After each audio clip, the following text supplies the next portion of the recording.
Just as I suspected, it's the virus. We're gonna have to send you to quarantine.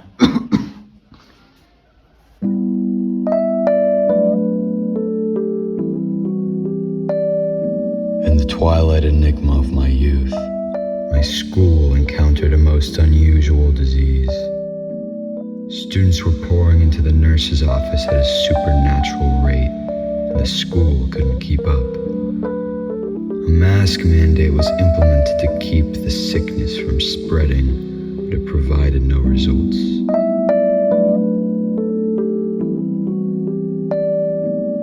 The disease never lasts long, but once you've had it, you lose your sense of self. It's a strange phenomenon. People who contract the disease seemingly become a different person. There's no reasonable explanation for the illness. Everything about it contradicts modern science.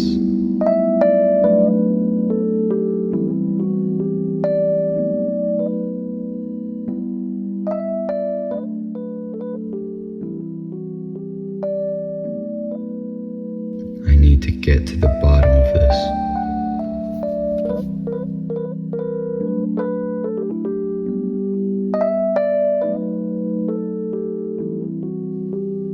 I began my investigation with a visit to an old friend. Jackson Fox was the president of the Occult Research Club. He was the only person I could think of to explain this mess. Now look here, guy. I ain't know a thing about this disease. You hear? Jackson was acting suspicious. My detective instincts told me he was up to something. I just needed to uncover it. Here's a tale you need to hear. I got folks all over campus asking me to give them an explanation. And let me tell you, not even the spirits know what's going on here. And now I got you coming over here bothering me. Get lost, kid. Jackson was bullied mercilessly in middle school. If I unroot some of that trauma, he will answer my questions.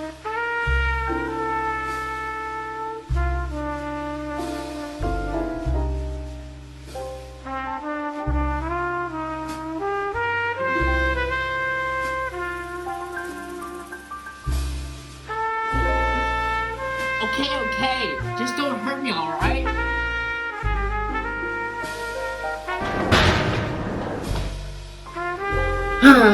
A few weeks ago, a man came to the club and threatened me. It was the headmaster. He told me I needed to stop seeking answers from the spirits. He said that if I kept trying to seek the truth, something really bad would happen. Then he disappeared and I never saw him again.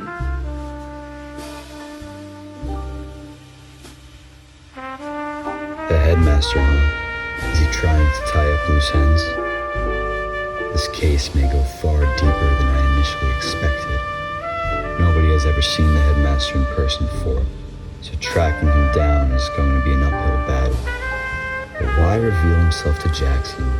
Was keeping his secret really that important? The mysteries just keep piling up. As I expected, the headmaster's office was completely empty. So, in my search for the headmaster, I visited the Space Club, the Newspaper Club, and the Audiovisual Club. But in the end, my hard work was all for naught.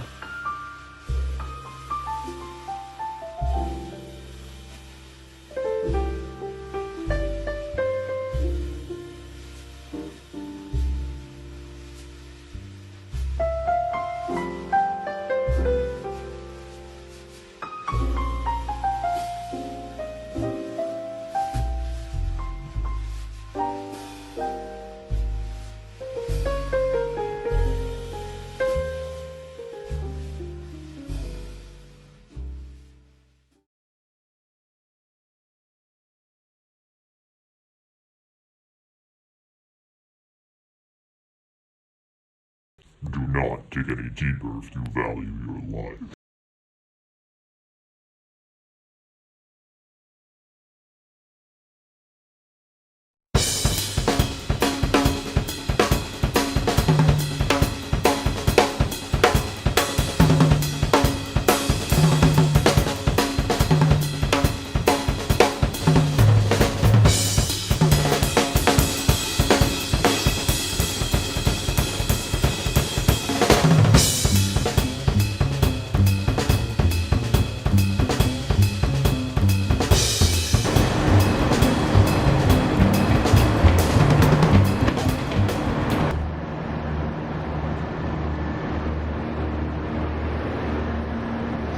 doctor?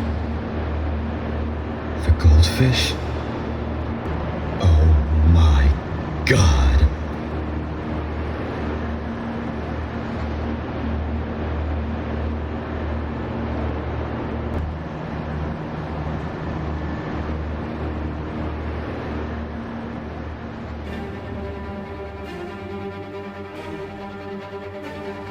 What does all of this mean? The illness is a product of the goldfish crackers? But why poison the goldfish? What would the school have to gain from doing that? Furthermore, why is everyone suddenly craving goldfish at the same time? Maybe mass hysteria? No, not likely. Then, what is it?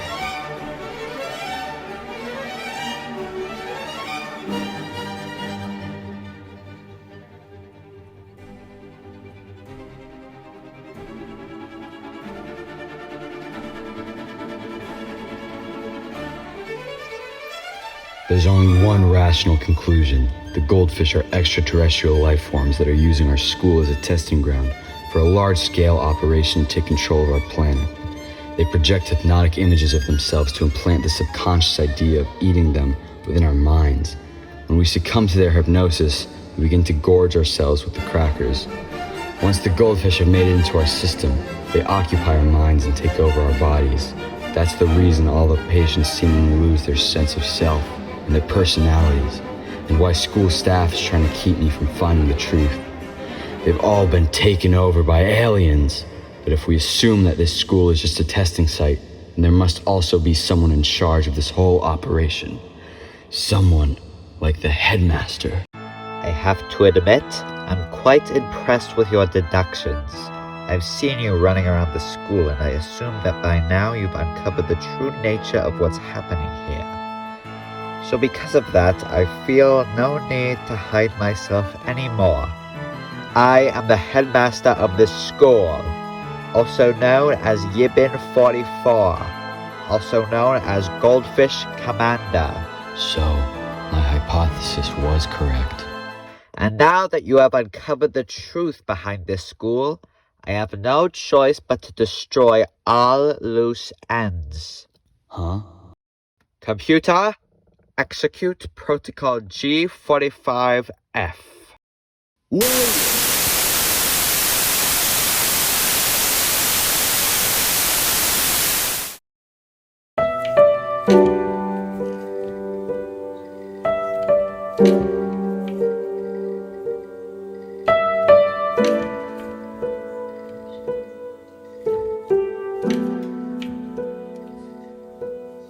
Professor Farrell of the Mount Jennings Observatory, Chicago, Illinois, reports observing several explosions of incandescent gas occurring at regular intervals on the planet Mars.